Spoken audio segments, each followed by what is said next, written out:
Hi, everyone. I see the numbers of participants slowly beginning to increase. Welcome, welcome. We'll give it about a minute or another 30 seconds or so before we start, just to let everyone to arrive.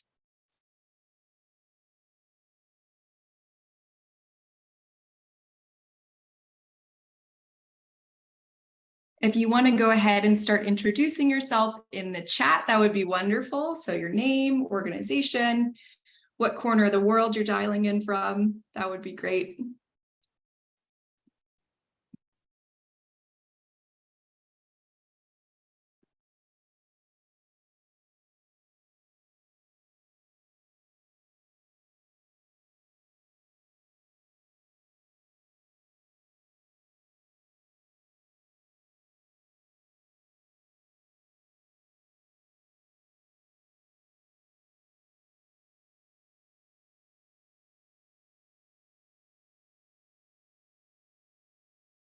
We'll give it another, let's say 15 more seconds before we get started. I think there was a message that the chat is disabled. Not sure if that's the case for everyone. Let's see. Natasha, could you look into that if possible? Yeah, just checking. So if we put introduce ourselves on the normal chat window, and that everyone, the attendees will be able to see that as well, you're saying, right? Yes. Okay, cool.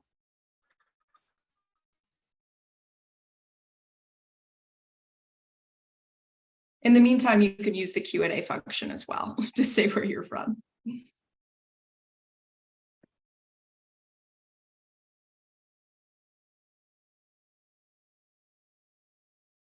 Okay, so just to stay on top of timing, because we want to get everything fit in within an hour, I'll go ahead and let's kick it off. So good morning, good afternoon, and good evening to everyone tuning in. We are super thrilled to welcome you to this deep dive, Removing Carbon and Empowering Local Communities, the win-win of artisanal biochar projects for CDR buyers. I'm Tanner Felbinger. I'm a member of Carbonfuture's supply team, and I help support and uplift biochar projects to help realize their success. Meaningful climate action is needed today to create a livable future for everyone tomorrow. Carbon reduction and avoidance have pioneered the start to a carbon neutral future. However, reductions alone are not enough to limit climate warming to 1.5 degrees C. To achieve true net zero, carbon removal is a necessity. That's why at Carbonfuture, we focus on durable carbon removal to help businesses achieve their net zero goals. Biochar is currently the only market-ready and durable approach to achieve these ambitious strides in CO2 removal from our atmosphere. The technology is mature, the co-benefits are invaluable, and the climate action is dependable for centuries. Not only is biochar a key asset to the climate portfolio, but the location where biochar projects take place can bring a wealth of tangible social benefits. Artisanal biochar projects, which of course is what we're here to talk about today, go beyond offsetting. Carbon removal credits and access to a seat at the carbon market table enable economic, environmental, and social benefits to communities in the global South, which is where we know where the climate crisis hits the hardest.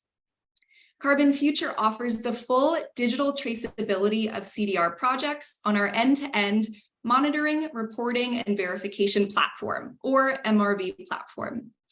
Our marketplace also provides a detailed lens to corporate CDR buyers into this cradle-to-credit approach. This promotes complete accountability and climate action fulfillment. Now, before I hand it over to our speakers, I'd like to give you a brief Zoom room tour. As I already introduced, you can see the chat function at the lower part of your screen. Continue to go ahead and introduce yourselves with your name, organization, etc., maybe location where you're calling in from. The next relevant feature will be our Q&A, and we do have a designated Q&A session at the conclusion of the speaker presentations. Throughout this presentations, feel free to jot any questions you have down there. Also include to whom your question is addressed, and we will discuss them during the Q&A. So here's our speaker agenda. We got a packed house today. Each speaker will give a brief 5 to 7 minute presentation on their area of expertise, and then we'll roll into the Q&A. We will start broad in order to address the diversity of knowledge and information that is present here in the audience, and then we'll get into the nitty-gritty of the different artisan biochar projects. And then again, we'll roll into the Q&A, which will take about 15 to 20 minutes. This deep dive is being recorded, and we will upload it to the Carbonfuture YouTube channel along with the speaker's slides. So without further ado, I'd like to hand it over to our first speaker and my colleague, Nicolas Wolgemuth. Nikki has over 15 years of experience in the carbon market field and leads the supply team at Carbonfuture. Thank you very much, Tanner. And good afternoon, good morning, everyone. As we have a variety of attendees today, I will present now a few slides about the basics of carbon removal credits and biochar to bring everyone on the same page.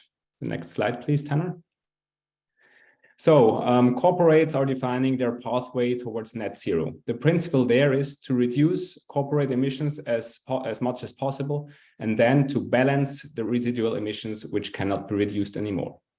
Now, which carbon credits are eligible to balance these emissions? Next slide, please. We have, on the one hand, on the left-hand side of this slide, avoidance credits, which are crediting the avoidance of emissions of certain activities. By the purchase of such a credit, you can compensate for your emission, but nevertheless, the emission you produce will still be going to the atmosphere. And so this 1 ton of CO2 cannot or is not being reduced. On the contrary to that, we have on the right-hand side of the slide the picture for carbon removal, where CO2 is actively taken out of the atmosphere and hence can balance residual emissions. And only with carbon removal credits, you can achieve net zero. Next slide, please. The question is now, which technologies are out there which can be used as carbon removal? You see on the left side of the slide, a little bit blurred, the avoidance technologies and also non-permanent removal like afforestation or soil organic carbon measures. These measures are definitely very relevant to tackle climate change, but they do not suit carbon removal activities or balancing your residual emissions. On the right side of the slide, in color, you see removal technologies, whereby some of them, like direct air capture, ocean sequestration, or enhanced weathering, are not yet mature to be scaled. In the middle, you see biochar. Biochar is the sweet spot of carbon removal currently, is scalable, and provides durable carbon removal. Next slide, please. So what makes biochar permanent, or how is the permanent, or how can the permanence be looked at? If you look at the biochar, you have a semi-persistent carbon pool, which is decaying over the years. So it's kind of degraded by microorganisms. And you have a polyaromatic carbon pool, which is permanent for more than 1,000 years. Of course, the carbon removal credits, which are issued, only account for this permanent part. And all of the project emissions, which are occurring during the production of this biochar, will be deducted to achieve a carbon credit for carbon removal. Next slide, please. Now, the projects which are presented today, of course, fulfill all the criteria of carbon credits, which are discussed and widely known. So we have a baseline versus project situation comparison. In the baseline of the projects which are presented today, you do not have any carbon storage happening. The biomass is open field, burned, or left for decay, and no additional income to farmers is provided.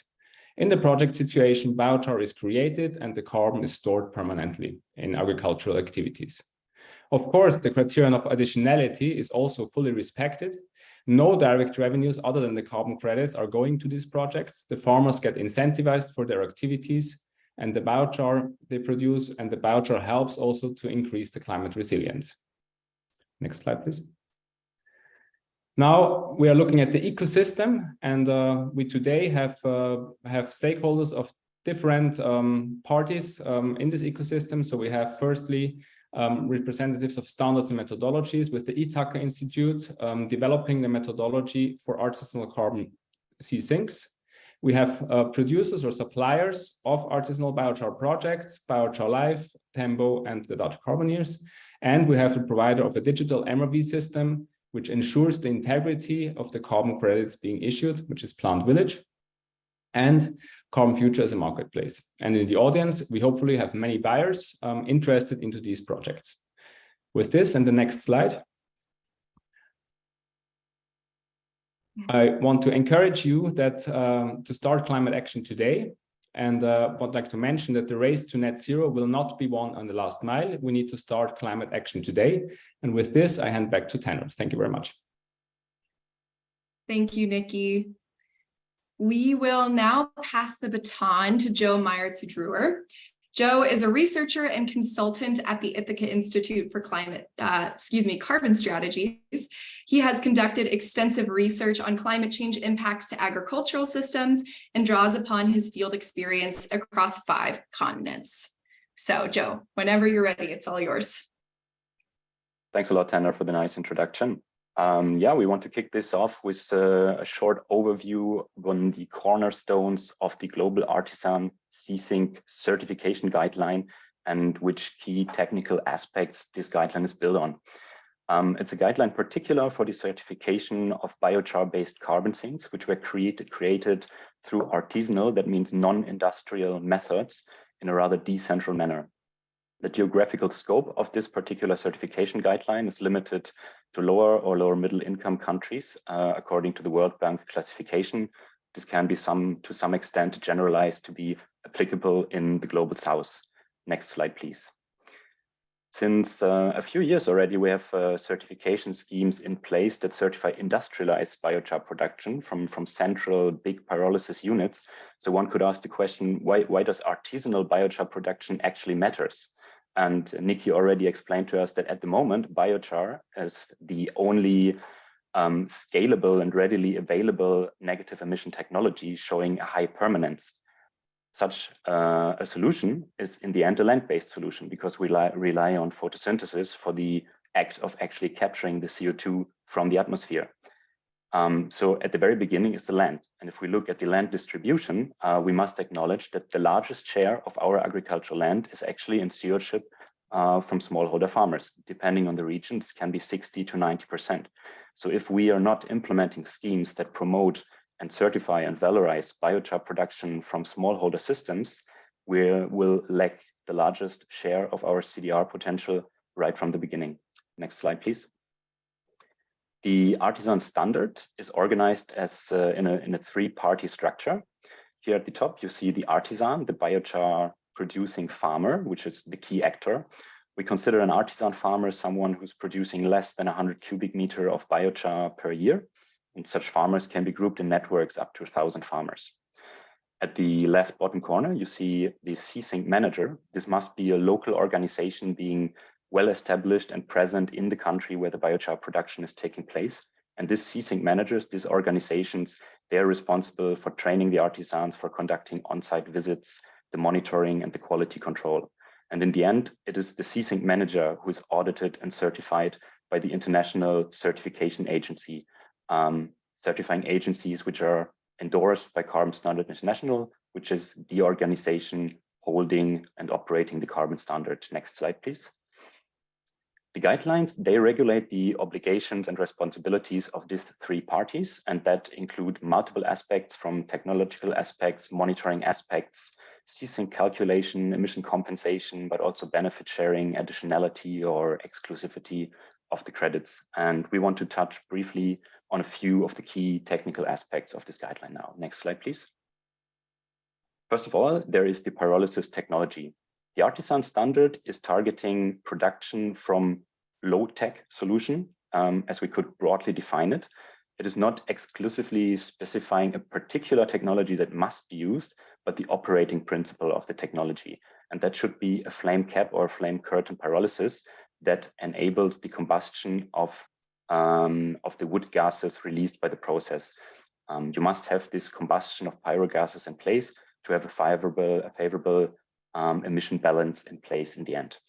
Most prominent here is the contiguity technology, which as per a very simple design using conical pits and a layering of biomass, is creating such a flame carpet, which is shielding off oxygen from the process, while all the wood gas released from the biomass becoming pyrolyzed have to pass through this fire carpet where all the potentially undesired greenhouse gases are oxidized. Next slide, please. Regarding the feedstock, next slide, please. Yeah, there it is. The feedstock must be sourced sustainably from farm residues. Forest biomass is excluded completely, and the biomass must be stored dry and below 30% moisture at time of pyrolysis. Next slide, please.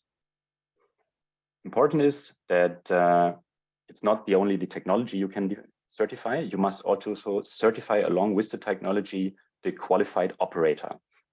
So all the artisans producing the biochar must undergo a training. Next slide. This training is covering the principles of feedstock selection, biomass drying, contiguous operation, but also post-pyrolytic treatment of the biochar and potentially the use of the monitoring app. Next slide, please. Key aspect is the digital monitoring, verification, and reporting, which is based on smartphone or tablet-based applications that are operated in the field, either by the farmer or the ceasing manager. And through this digital monitoring, reporting, and verification, the geolocation of the production, the used feedstock, is documented and mapped, the technology that is used, the volume of the produced biochar, and also the feedstock used. And in the end, geo and time reference pictures of the production process and the final product, but also documenting the site of the soil application, which is in the end is the geolocation of the carbon sink. Next slide, please. Next slide, please. Yeah, particular sampling and analysis of each single batch of biochar production is not required. We only record the feedstock used and the volume produced. And then standard values from a database are used, namely the bulk density and the carbon content. And knowing the carbon content, bulk density, and volume of produced biochar, you can calculate the gross carbon sink. You will receive this slide afterwards, and you can follow up with the nitty-gritty details of the calculation.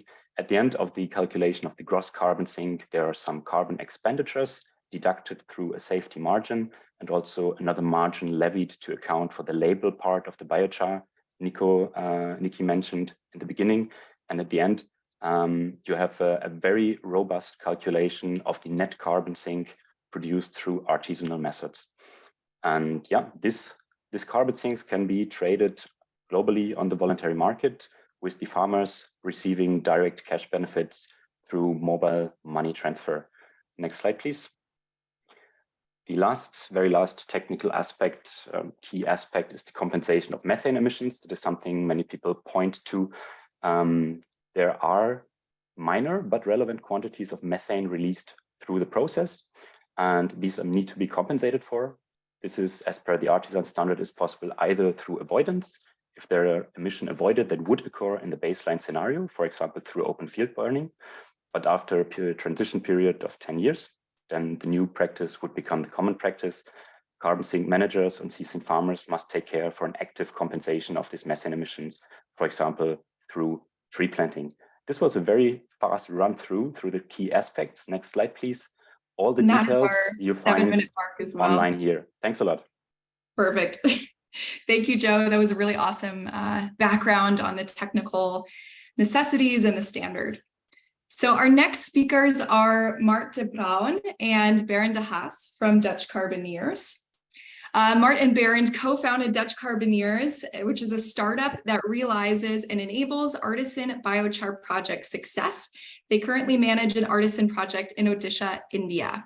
So Mart and Berend, over to you. Yes, thank you, Tanner, for the lovely introduction. And thank you, everybody, for joining this webinar. My name is indeed Berend de Haas, and this is my co-founder, Mart de Bruin. And together, we founded Dutch Carboneers back in 2021. And as Tanner already said, indeed, we're going to give you an insight into our first project, our first artisanal biochar project in Odisha. And you see a second dot on the map that's in the region of Assam. At the moment, our project is there under construction. And we're working on getting that certified. The project in Odisha is already certified. We got the certification in this month, and it's certified under the Global Artisan Ceasing Standard you just heard about. I'm going to give you some insights. Next slide, please, Tanner. Yes, so when we started in the biochar space, we worked for larger biochar industries and biochar producers, and we mainly helped them with the certification of their biochar installations according to the EBC standard. We helped them with the biochar application in mainly construction applications, and we helped them with the sales of biochar and carbon credits. But after a while, we saw that the biochar potential in Europe is very limited. Every little bit of biomass is already being used. Completely the opposite of what we see in the global south, where there's a huge unused biomass potential, especially from agricultural waste, where it's left in the field to decay, as explained, or it's openly field burned. Throughout this short presentation, I'll give you an insight on what our impact vision is regarding biochar production and what the more commonly preached carbon vision is. An example of that is that we focus on reduced gender inequalities.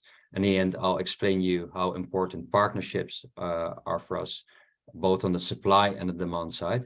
Next slide, please, Tana. Yeah, so what I was talking about, the carbon vision, when we were working for European companies, we saw that because they have multi-million euro installations, it's really important to get a good price for the biochar, as well as that they get the good price for the carbon credits. Also because the biomass doesn't come cheap, for instance, in the Netherlands. That's why they have a true climate action focus or carbon dioxide removal focus. But with our Artisan project, we try to have a more impact vision. As you can see, I've tried to visualize this a little bit of a stolen idea to take the carbon tunnel vision on the left and a broader vision on the right. You see what sustainable development goals our project is contributing to at the moment. Next slide, please, Tanner. And one of these co-benefits is the reduced gender inequalities. As said, biochar is for us a gateway to involve us more into socio-economic benefits. And what we have seen in the project in India, in the region of Odisha, in a really decentralized rural area, we saw that women don't often get a position of management or leadership in these communities. And that's something we want to change. That's why we implemented women on various positions throughout the system, as an artisan, as a supervisor, and also as a manager. And even putting women in an artisan position, so they are the producers of the biochar, it really empowers them and it really reduces gender inequalities, because the women get paid directly for their climate services, for their biochar producing services. And this gives them the ability to have more control of their own income and own funds, what makes them more independent. In the beginning, we did saw some difficulties implementing women on these positions, mainly because of male actors, male actors in the system who were not happy about this. But then we decided to eradicate these individuals from the system, so they weren't allowed to participate in the system anymore. So they won't gain the benefits of biochar training and production, and they won't gain the financial benefits. Sounds a bit harsh, but it's really necessary to make it's difficult to make a shift in behavior, and it's a measure we want to implement. This is not done easily, of course. And if you can go to the next slide, please, Tanner. And that's why it's really important for us to have a really trustworthy and a strong local partner. We are really happy that we found Rajesh Agarwal, a local partner from Together for Restoration. He is really important for fixing these on-ground problems. We had not one translator, but a double translator. So it's really difficult for us when we went over there in February to talk to the local farmers. It's really good to have a strong local partner you can trust. He has worked in the area for the past 20 years to assist farmers in organic farming, and he has a really broad network there. At the moment, we work with 500 farmers in Odisha, and by the end of the year, this will be 1,000 farmers. And throughout the next 3 years, we want to prove that full potential of the area, and develop lots of projects to finally work with 120,000 farmers in India and various regions and various networks. And this will give us the ability to remove 2 million tons of permanent carbon removal every year.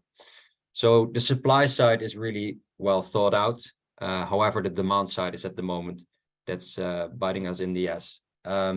It's really difficult for us to combine the production of biochar because we have to pay the farmers in a fortnight whenever they produce the biochar. It's really difficult to sell carbon credits within that same period. So at the moment, we have 3,000 carbon credits on spot sale. You can buy them via Carbonfuture or via another platform. But in the future, we're looking towards forward sales, and we're looking forward to long-term off-taker partnerships, and eventually also we want to develop project ownership with larger buyers. This will really help us to plan more on how the biochar production is and to pay the farmers more immediately.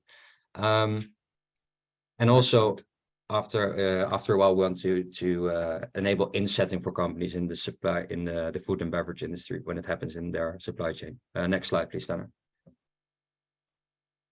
And that leaves us to our contact details. Carbonfuture has them as well if you cannot write it down at the moment. I'm happy to present this to you today, and if you have any questions, I'll see you in the Q&A. Thank you for listening. Thank you so much, Berend. That was, yeah, a great presentation, and it really is beautiful to see the coupled climate action and community benefits.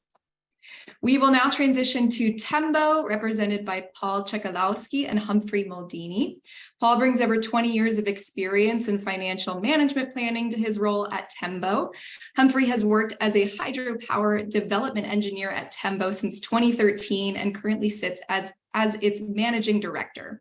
Tembo helps develop forestry and clean cookstove projects in sub-Saharan Africa and is currently developing artisan biochar projects within their existing network of villages. So, Paul and Humphrey, over to you. Hi there. Thank you, Tanner. So if you can go to the first slide, please. So without repeating everything that Tanner went through, so Tembo Group's been operating for nearly a decade with small-scale run-of-the-river hydro plants across sub-Saharan Africa. And that gives us a very interesting footprint, kind of engineering-heavy ability to get things done in quite difficult and robust operating environments, and experience working with all levels of government and many multinational organizations. We established Tembo Climate as a carbon developer. As Tanner mentioned, Humphrey is the managing director of Tembo, and we'll be running through a number of the slides going forward. And the first large carbon project that Tembo Climate launching is a clean cookstove project in Malawi focused on the Salima district. We realized, particularly through meeting with the Dutch carboneers, that there was an opportunity to effectively use the, let's call it the infrastructure that we developed for our clean cookstove operation to roll out an artisanal biochar project in Malawi. And we were actually ready to go in Q1 this year, but it's proven very difficult to place the credits to get started in terms of financing the project, even with the relatively modest startup costs that we had. So we very much have an oven-ready project to go. We were very keen to participate in this call, as this is an exciting area and can really have a big impact on the lives of the people involved. Next slide, please. Humphrey, do you want to take over?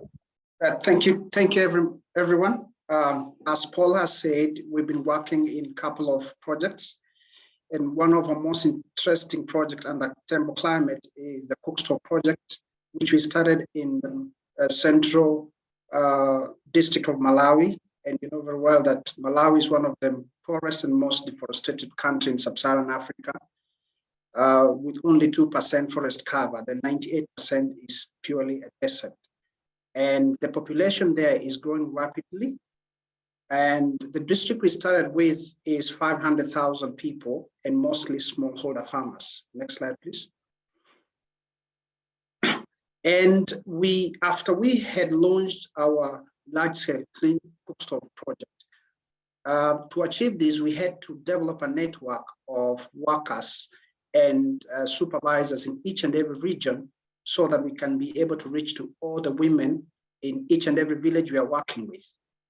And we noticed that the villagers were very supportive because we went through their leaders.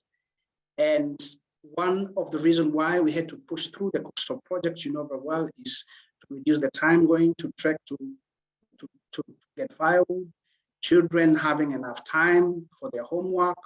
And in all this, then the idea of Artisanal Biochar had to come in, because we said, apart from reducing the time and the benefits you've already pushed to the community, the Artisanal Biochar will boost the agricultural production because of the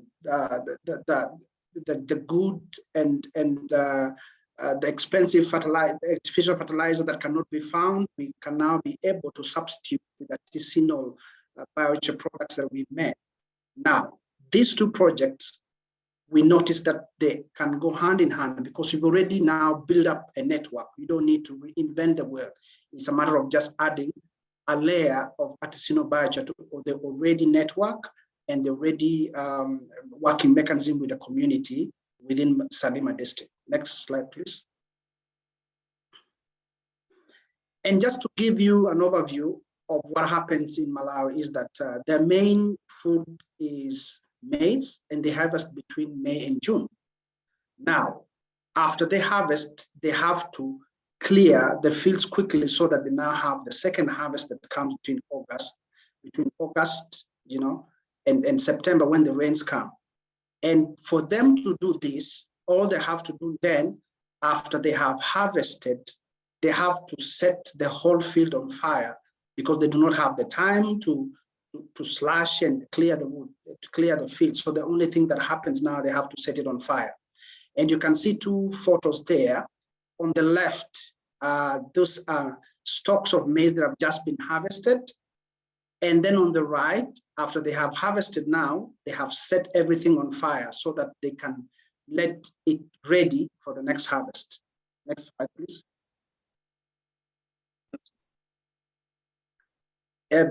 Paul, you want to take?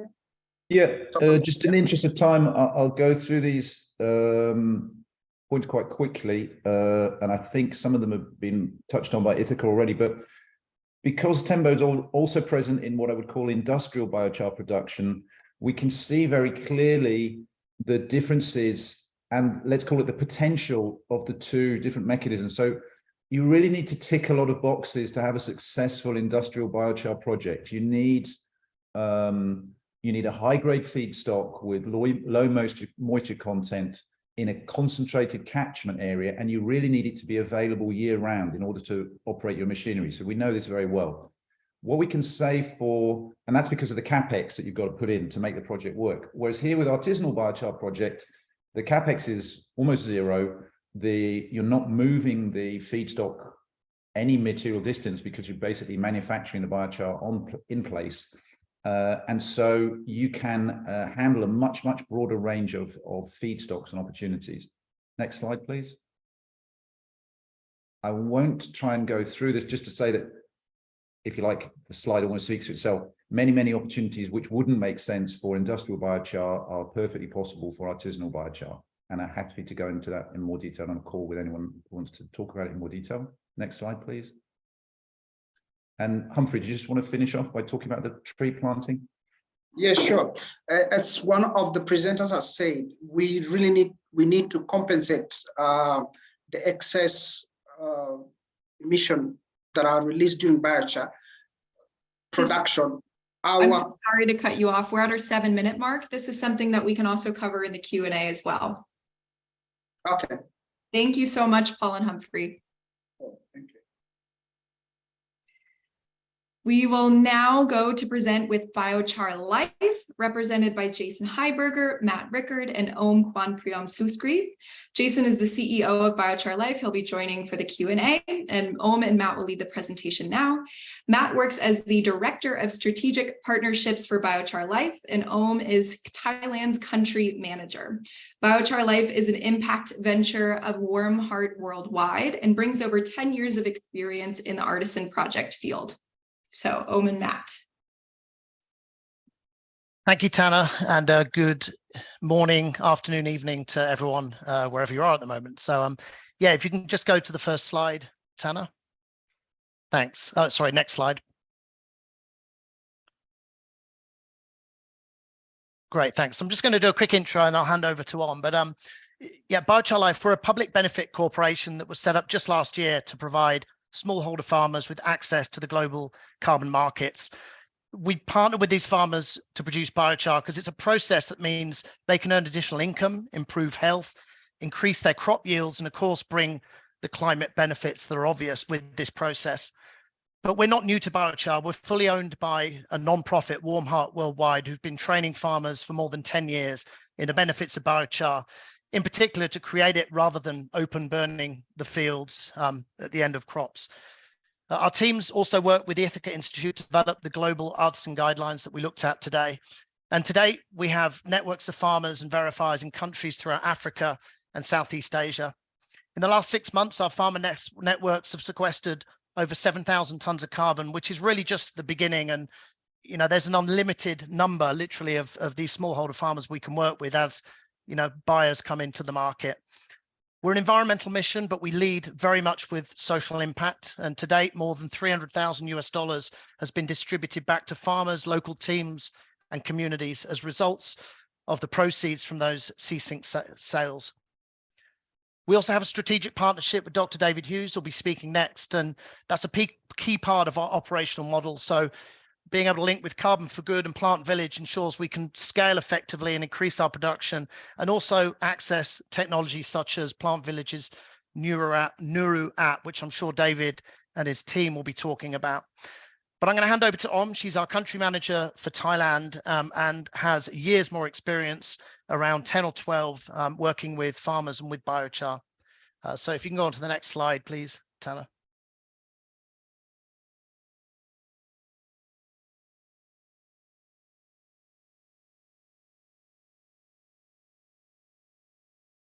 Is Om with us?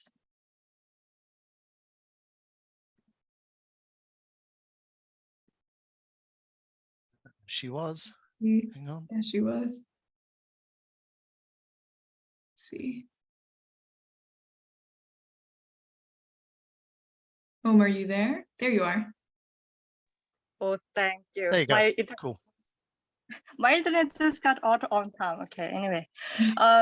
My name is Om Kwan Priyam Thara. I would like you to hear about this story about Joy Sathon. So he's a Burmese, moved to Thailand over 20 years ago.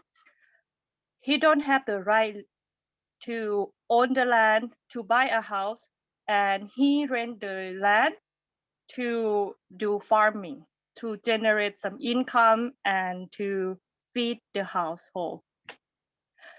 When he attained the training and learned how to make biochar, he see the result, how biochar it's increased the yield. So he shared this to neighbor, and afterward, they come together and they want to make biochar. So we are set up the biochar center for them according to Artisans Pro. And to date, the income he and his friend generate is afford them to pay for rent and to send the kid to school. So please, next, please.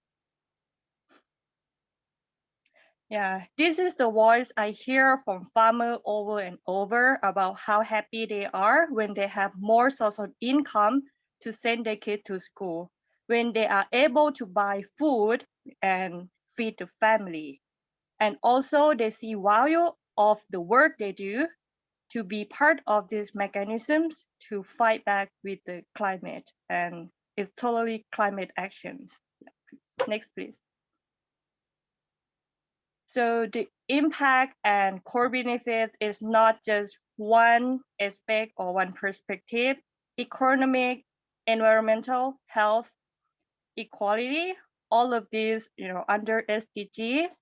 I'm so grateful that I'm part of these mechanisms, and I'm really happy to make a movement on this, and really thankful for all stakeholders to support us. And I'm looking forward to see more buyer that is supporting our work.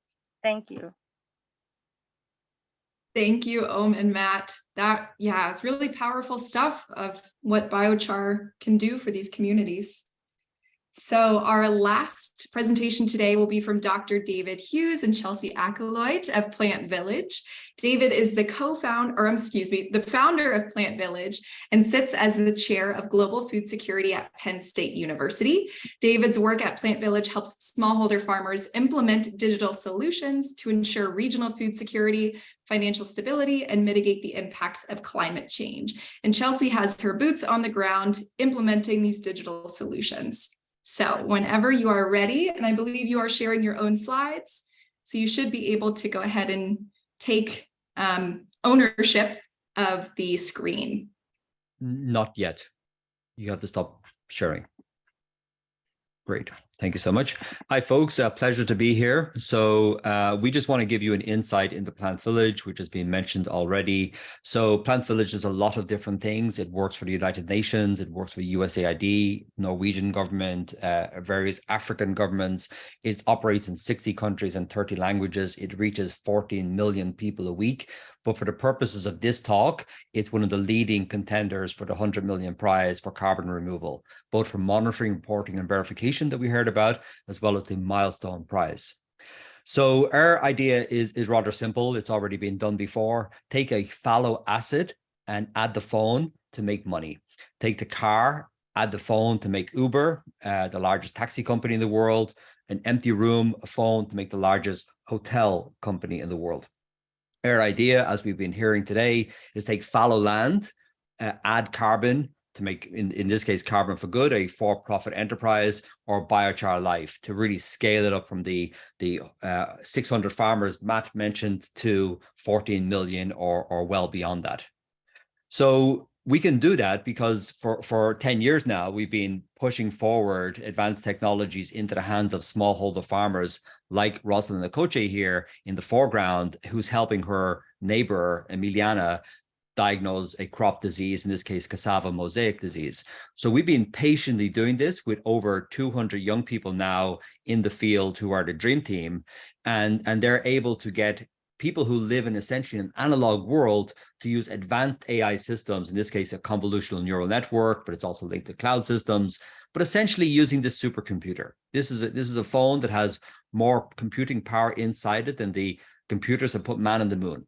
And this is a game changer for global systems as well as carbon capture.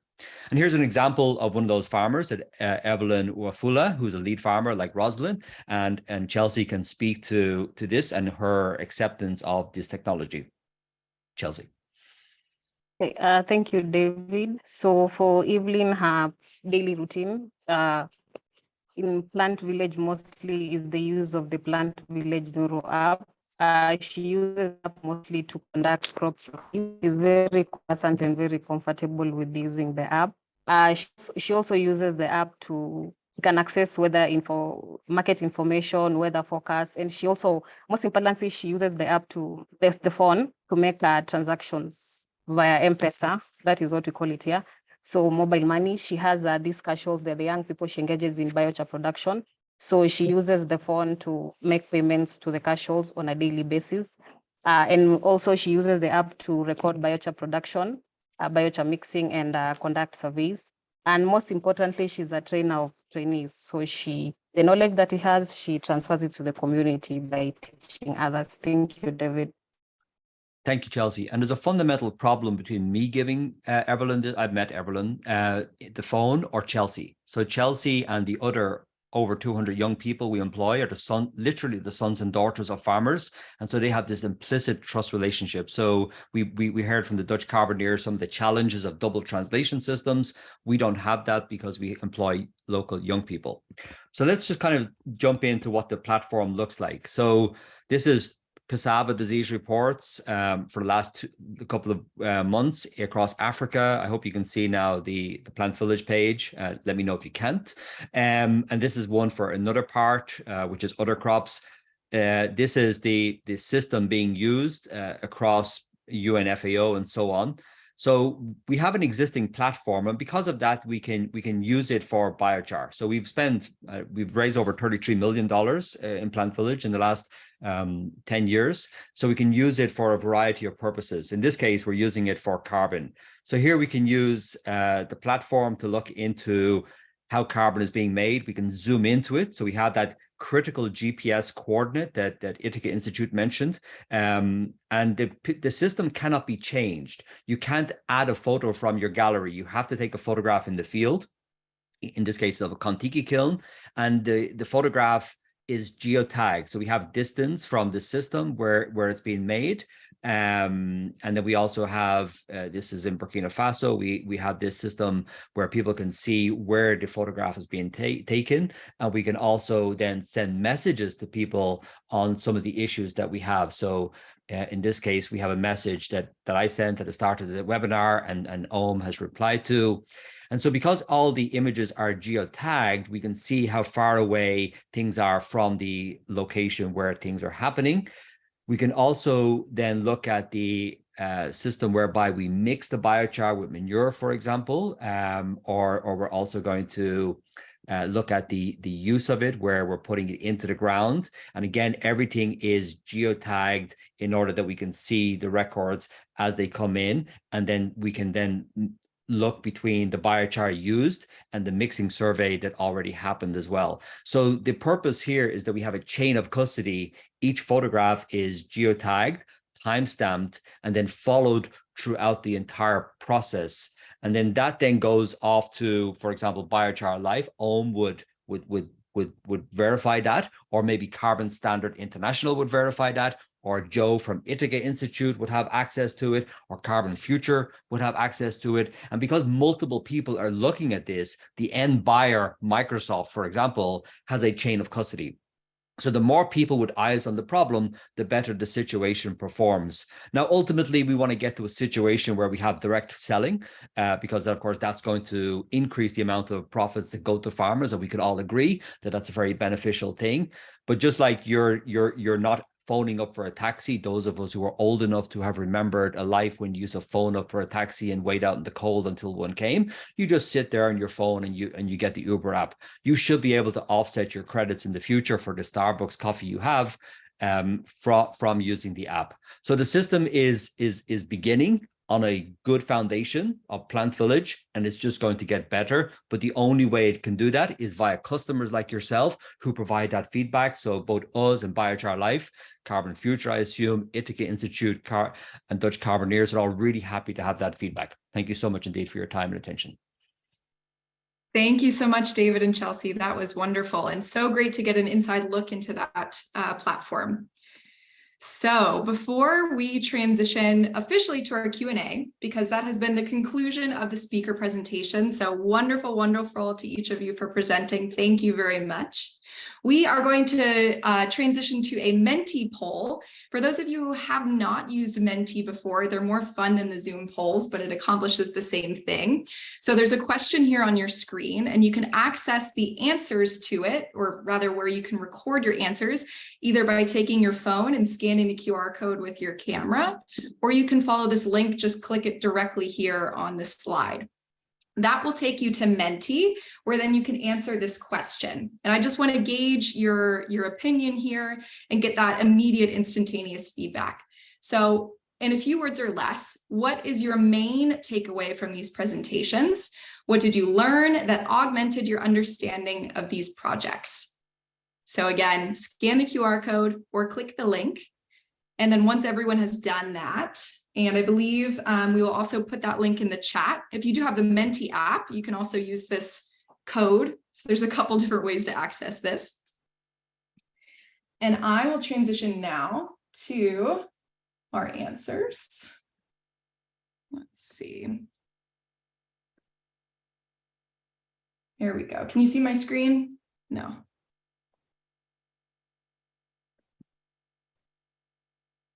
Okay. Can you see my screen now? Just like thumbs up. Yes. Okay. So the answers are here in a word cloud, and the way that it works is that the higher frequency of the answers, the larger it gets. Sorry, within. Tanner. We're not seeing You're your wrong screen. not screen. seeing it. Whoops. How about now? Yes. Okay. Thank you. Here we go. So here's the word cloud. Yeah. Women empowerment, vast potential, scaling benefits.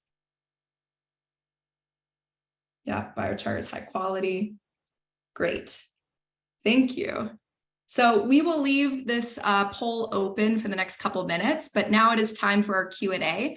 And I would suggest, Humphrey, that we start with you as you were explaining the significance of planting trees in order to offset some of the methane emissions. Can you explain a little bit of why that's important and why tree planting is used and compared to, I don't know, some other offset method?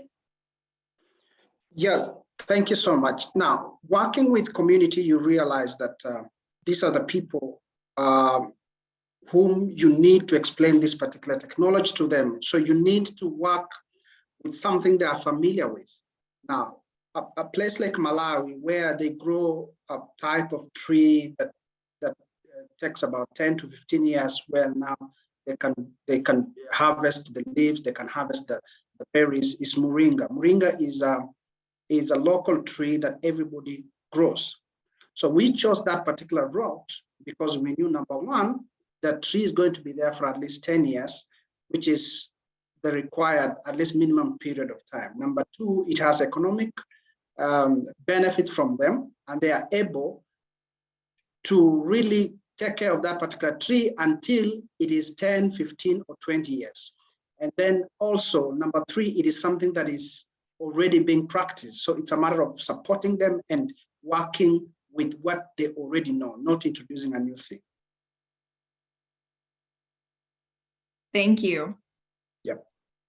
There was a question in the chat proposed by, let's see, Oliver, and he asked, how does the quality of carbon removal differ between industrial produced biochar and artisan biochar? And Paul, you already gave an answer there, but could you just reiterate if there are any differences?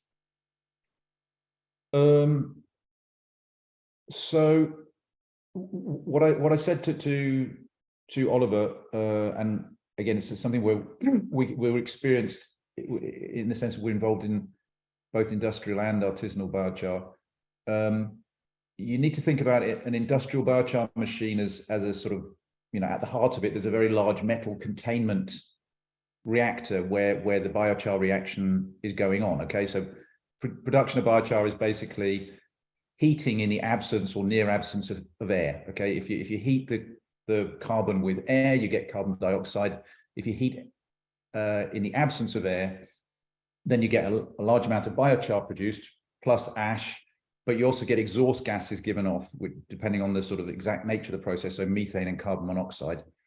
In an industrial biochar reactor, those get recycled, filtered, and reburned, fully oxidized, because obviously, methane is 60, 80 times more potent than carbon dioxide as a greenhouse gas in the short term. In an artisanal context, obviously you don't have that physical containment, but you've got the flame curtain, which, as the Ithaka Institute was explaining, does an extremely effective job at oxidizing those exhaust gases. So there is a physical difference.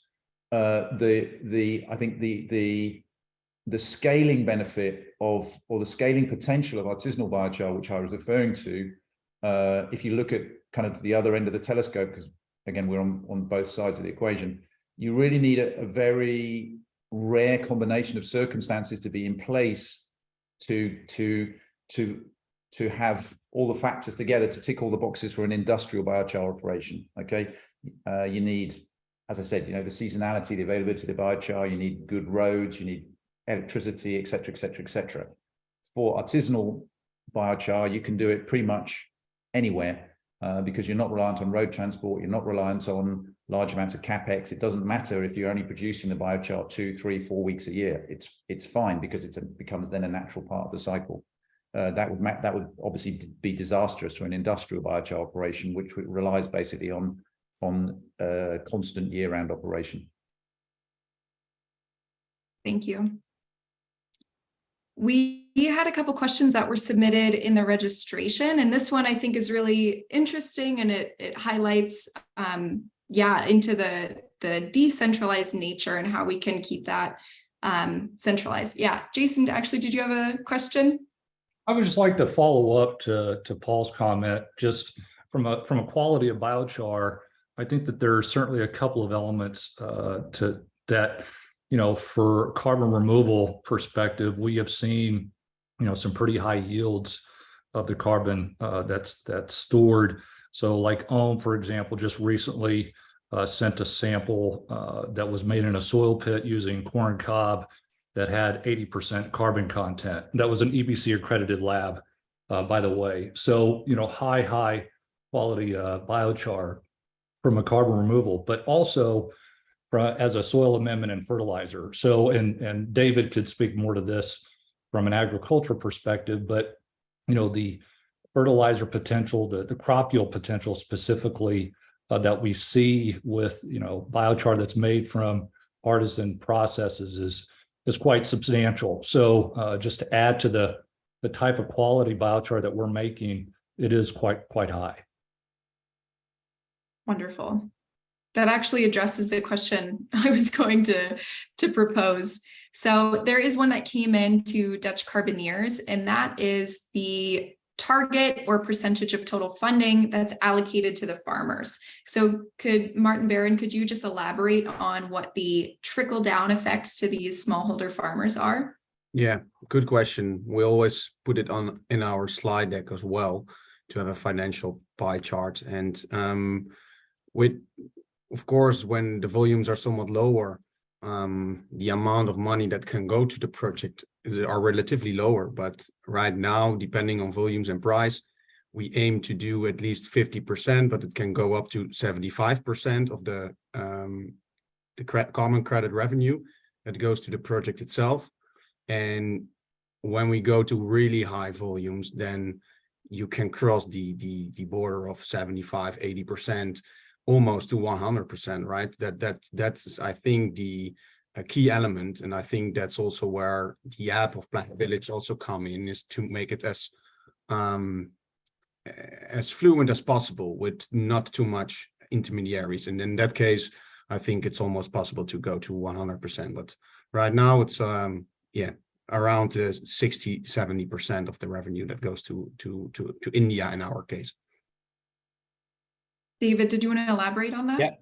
Yeah, I think, I mean, obviously, this is correct. We can go to 100%, especially through something like smart contracts through Solana or other things, where if a buyer like Microsoft agrees to 10 million tons, and if the AI has been established to do things effectively with the GPS coordinate, the type of image, etc., and we have that third-party validation from Ithaka Institute and others that all the scientific community have signed off, then there's no reason why a farmer can't sequester and store 100 kilograms and then that being offset immediately inside a phone such as the Solana Saga phone. The other point I would mention is that yes, we do above 80% for the community, so does Biochar Life, and the point there is that we also leverage the public purse, which I think is really important. So we're part of USAID, part of the State Department efforts for COP28, and there's a lot of effort to use the public purse to help us get there, because it's in the interest of governments through the aid budgets to invest in these approaches, and that's something that we are exploring a lot. So it maximizes the amount of money that goes into the farmer's hands, which of course is what everybody on the call here is interested in. As buyers, you're interested in price, and so direct engagements with farmers help us reduce that price overall, which is great. Thank you. Thank you. And just to be respectful of time, let's go ahead and wrap it up. That hour went by very, very quickly.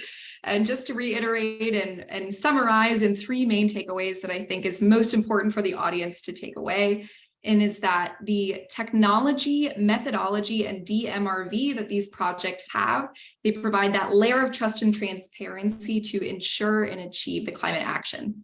2 is that these projects don't just achieve climate action, they achieve so much more. And having this access to the carbon credit revenues, as we just heard, really adds this financial security to these communities that are the hardest hit from the climate crisis. And the last is that as a buyer, you purchasing these artisanal biochar credits goes just beyond offsetting your carbon footprint.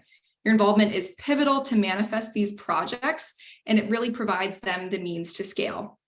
So with that being said, I want to extend a huge thank you to all of our speakers. Thank you so much for taking the time and energy today. This was a really, really wonderful discussion. And I hope that we all got something new out of this conversation. And thank you to each of the attendees for joining, as well as your willingness to foster the growth and success of this incredibly important industry. If you have any questions or would like to continue the conversation, you can find my contact information as well as my colleagues Stacy here, but would really love to connect with you. And as being said, we will share the slides and the recording after the fact, as well as there were some questions in the chat.